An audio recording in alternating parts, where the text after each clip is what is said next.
Hi friends, ఎలా ఉన్నారు మీరంతా? నేనైతే అస్సలు బాగాలేను ఫ్రెండ్స్. చాలా ఇబ్బందిగా ఉంది. కాలుకైతే చిన్న ఇలా ఆపరేషన్ చేశారండి. కాలుకి ఆనేలాగా అయిందని ఆపరేషన్ అయితే చేశారు. చూడండి, ఇలా కండ అయితే పెరిగింది.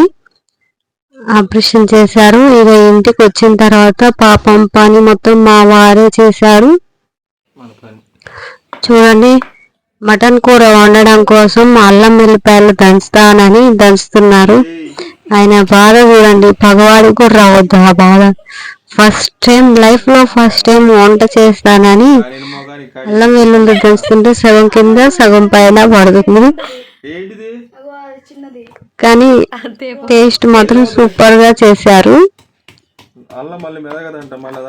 పాపం మా వారు పని మొత్తం ఆయనే చేసుకుంటున్నారు. నా వల్ల వినాయకుడి నిమజ్జనానికి కూడా పోకుండా అయ్యాము మేము. మీరు వినాయకుడి నిమజ్జనానికి బాగా ఎంజాయ్ చేశారా? కామెంట్ బాక్స్ లో కామెంట్ పెట్టండి. ఓకేనా ఫ్రెండ్స్, బాయ్. మరి వీడియో నచ్చితే లైక్ చేయండి, షేర్ చేయండి, కామెంట్ చేయండి. Bye friends.